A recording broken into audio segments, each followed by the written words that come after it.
नमस्कार, आप सभी का मोस्ट वेलकम है अपने इस YouTube channel Shri online study में। ज्योग्राफी की क्लासेस में हम लोगों ने प्रीवियस लेक्चर में भारत के वनों पे बात किया था। उसके बाद आज का ये टॉपिक रहेगा भारत में खनिज संपदा। ये एक अति महत्वपूर्ण टॉपिक है। यहाँ से सवाल बनते ही रहते हैं और लोगों को समझ में नहीं आता कि ये कहाँ से पूछे जा रहे हैं। तो मेरे साथ चीज़ों को आप समझते हुए चलिएगा, सारे टॉपिक्स आपको यहाँ से क्लियर हो जाएंगे खनिजों से संबंधित। चलिए देखिएगा, पहले एक भारत का मैप ड्रॉ किया जाए और यहाँ पर जो है उसके आधार पर चीज़ों को देखा जाएगा।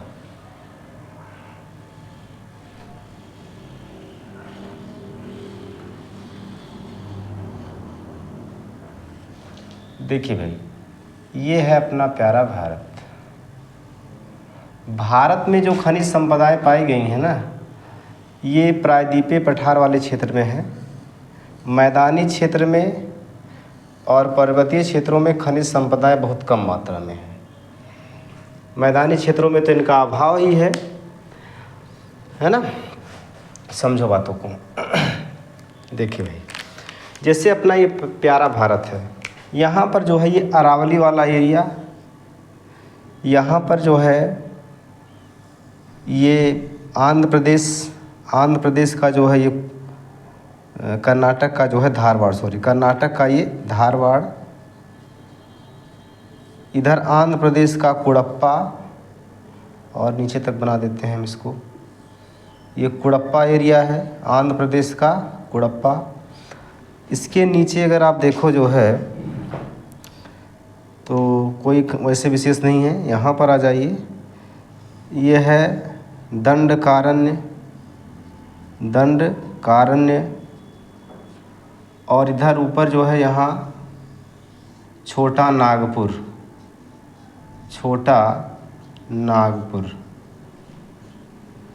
और ये भी जो अरावली पर्वत का जो बेसमेंट है वो किसका बना हुआ है? ये धारवाड़ चट्टानों का बना हुआ है। ठीक है ना। अरावली का जो बेसमेंट वाला एरिया है ये किसका बना हुआ है? धारवाड़ चट्टानों का बना हुआ है। यहाँ से आप एक बात देखेंगे, ठीक है, दिख रहा है सारी चीज़ें। इन्हीं चट्टानों के आधार पर हमें जानेंगे कि कौन से खनिज संसाधन यहाँ पर पाए जाएंगे। तो जैसे भैया ये जो धारवाड़ क्रम की चट्टानें होती हैं ना, चाहे ये वाली देखा जाए चाहे ये वाली, ये जो धारवाड़ होता है, धारवाड़ जो है ये मेनली किसके लिए प्रसिद्ध होता है? तो ये धारवाड़ जो चट्टानें होती हैं ये धात्विक खनिजों के लिए प्रसिद्ध होती हैं। धात्विक खनिज का मतलब कीमती धात्विक खनिज, जैसे सोना हो गया, जैसे कौन सा हो जाएगा? सोना और लोहा, टंगस्टन, निकिल, चांदी भी लिख दे रहे हैं, चांदी, तांबा, इन सब के लिए ये फेमस जगह होती है। सोना, चांदी, लोहा, तांबा, ये सब जो है कहाँ से आपके मिलते हैं? ये धारवाड़ चट्टानों से मिलते हैं। क्लियर बात है। अगर हम कहें आपसे जो है ये कुड़प्पा से क्या मिलेगा भाई? तो कुड़प्पा से भी धात्विक खनिज मिलते हैं, जैसे लोहा, निकिल, ये सब। यहाँ से भी जो है ये धात्विक खनिज ही मिलते हैं, यहाँ से भी। और धात्विक खनिजों में अगर देखा जाएगा तो यहाँ से मिलेंगे कौन कौन से? तो जैसे मिलेगा लोहा, क्या मिलेगा? लोहा, निकिल, कोबाल्ट,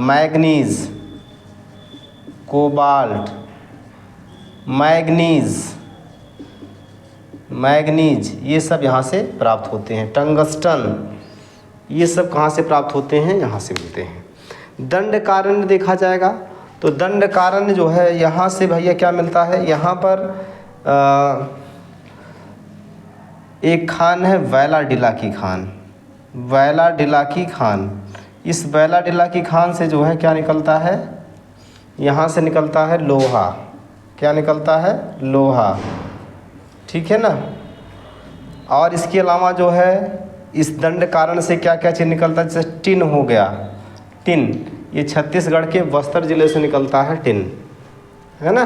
टिन कहाँ से निकलता है? बस्तर ज़िला, छत्तीसगढ़। बस्तर ज़िला कहाँ पर है? छत्तीसगढ़ में है। ये भी पूछा गया सवाल है कि टिन भारत में कहाँ पर मिलता है, तो टिन बस्तर ज़िले में मिलता है। बैलाडीला की खान कहाँ पर है? तो बैलाडीला की खान जो है ये आपका धारवाड़ दंडकारण्य पठार पर स्थित है। कहाँ पर है? दंडकारण्य पर। छोटा नागपुर का जो ये पठार आप देख रहे हो, ये छोटा नागपुर का पठार मेनली किस लिए प्रसिद्ध है? कोयला के लिए प्रसिद्ध है। कोयला उत्पादन के लिए ये प्रसिद्ध है छोटा नागपुर का पठार। ठीक भाई, चलो अब कुछ हम बातें करते हैं इन पठारों से संबंधित कि कौन कौन सी यहाँ पर माइंस हैं, कौन कौन सी खानें स्थित हैं, जो कि आपके सवाल में बनती रहती हैं। तो जैसे जो है यहाँ पर जो है आप अरावली पर जो है एक खेतड़ी खान है, खेतड़ी, और दूसरा है जवार खान। तो खेतड़ी और जवार खान ये राजस्थान में है और किस पठार पर हैं? तो ये अरावली के धारवाड़ पर स्थित हैं। ठीक, खेतड़ी जो है ये किस लिए प्रसिद्ध है? तो मैं यहाँ लिखता चलूँगा, आपको अभी अलग से मैं लिखूँगा। तो खेतड़ी ये तांबा के लिए प्रसिद्ध है, कापर के लिए प्रसिद्ध है, और जवार खान जो है ये चांदी और लेड के लिए प्रसिद्ध है, चांदी और शीशा के लिए प्रसिद्ध है। यहाँ पर आ जाओगे धारवाड़ पर, तो आपको कई चट्टानें देखने को मिलेंगी। धारवाड़ पर आपको 3 चट्टानें याद रखना है। एक है कोलार, दूसरा है हट्टी, कोलार हट्टी, और अगला कौन सा है?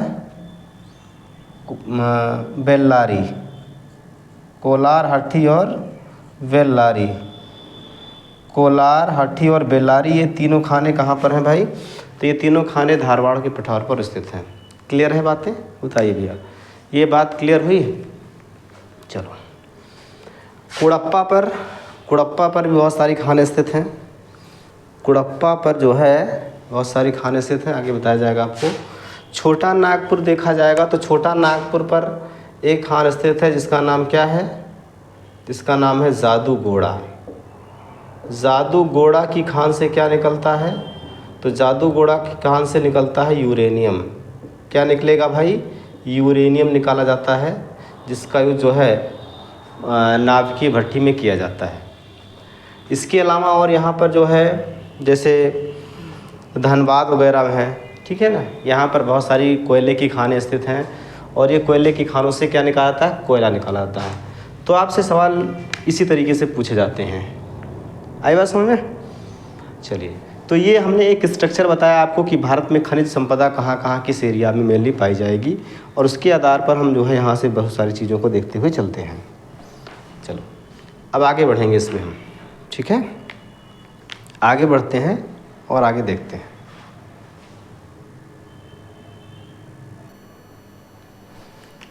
देखिए, सबसे पहले हम जानते हैं खनिज क्या होते हैं, मिनरल क्या होते हैं। खनिज का मतलब मिनरल। मिनरल क्या होते हैं इसको देखते हैं। तो अगर आपसे सवाल पूछा जाएगा कि मिनरल क्या होते हैं, तो सीधा सीधा याद रखिएगा कि ज़मीन के अंदर से जो भी चीज़ खोद कर निकाली जाती है उसको कहते हैं हम खनिज, ठीक है? जो पदार्थ ज़मीन से खोद कर निकाले जाते हैं, ज़मीन से खोद कर निकाले जाते हैं, ज़मीन से खोद कर निकाले जाते हैं, क्या कहलाते हैं? वो खनिज। आई बात समझ में? अब जैसे मान लीजिए ये ज़मीन है, यहाँ से अंदर से हमने कोई भी चीज़ खोद कर बाहर निकाला, ठीक है? कोई चीज़ खोद कर बाहर निकाला, अगर इस चीज़ में जो है ये जो चीज़ निकला बाहर अभी, अगर इसमें धातु के अंश पाए गए हैं तो क्या बोलेंगे? अगर इसमें अधातु के अंश पाए गए हैं तो क्या बोलेंगे? ठीक है? तो अगर इसमें धातु है, अगर इसमें जो है धातु आपको देखने को मिलता है तो इसको हम कह देंगे अयस्क। इसको क्या बोल देंगे? अयस्क। इसका मतलब जो है ये जो चीज़ खोद कर निकाला जा रहा है, अगर इसमें धातुओं का अंश है, धात्विक खनिज है, तो उसको क्या बोलेंगे? अयस्क बोलेंगे। अयस्क का मतलब हम सीधे सीधे कह सकते हैं धात्विक खनिज, धात्विक खनिज, ठीक है ना? और अगर अधातु निकल रहा है तो इसको खनिज ही कहा जाएगा, इसको क्या हम बोलेंगे, खनिज ही कहेंगे। ठीक है ना। तो अयस्क जो होता है इसको हम बोलते हैं धात्विक खनिज, और अगर अधातु है तो उसको केवल और केवल खनिज कहा जाता है। आगे बढ़े, आगे देखिएगा। अब ये जो खनिज होते हैं ना, ये दो प्रकार के होते हैं। खनिज जो है ये कितने प्रकार के, दो प्रकार के।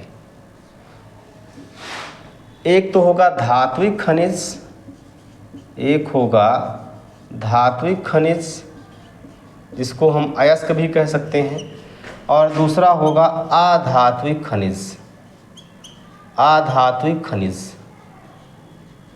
ठीक है भाई। धात्विक खनिज में भी दो कैटेगरी, कौन कौन सी, एक तो होगा लौहांश खनिज। लौहांश खनिज जिसमें लोहे के अंश पाए जाएंगे उसको हम क्या बोलेंगे, लौहांश खनिज। दूसरा होगा अलौह खनिज, इसमें लोहे के अंश नहीं पाए जाते। ध्यान से समझिएगा, क्योंकि यहाँ से सवाल बना हुआ है कि निम्न में से कौन सा लोहे का खनिज है। तो लोहे का खनिज होने के लिए उसमें लोहे का अंश होना आवश्यक है। तो लोहे का अंश किसमें किसमें होगा भाई, तो लोहे का अंश जैसे लोहा में होगा।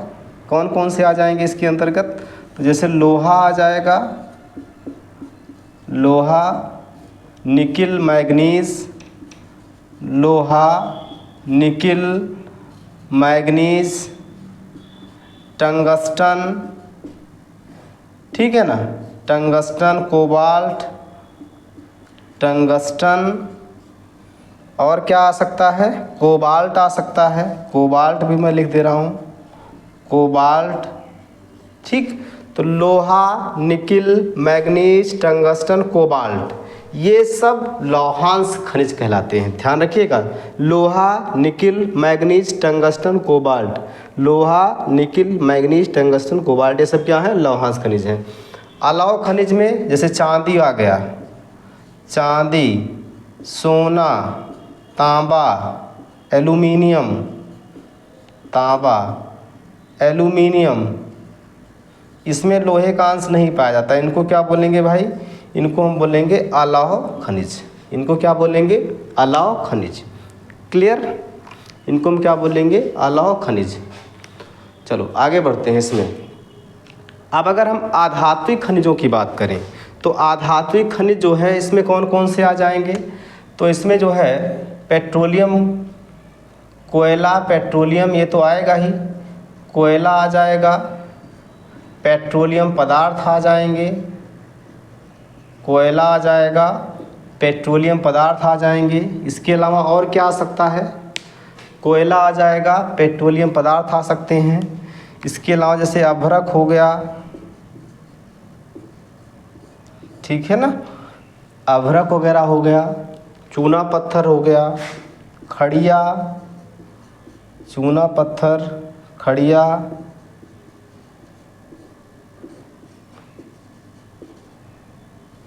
ये सब किस में आ जाएंगे, तो ये सब आ जाते हैं आपके आधात्विक खनिजों के अंतर्गत। क्लियर है बातें, बताइए।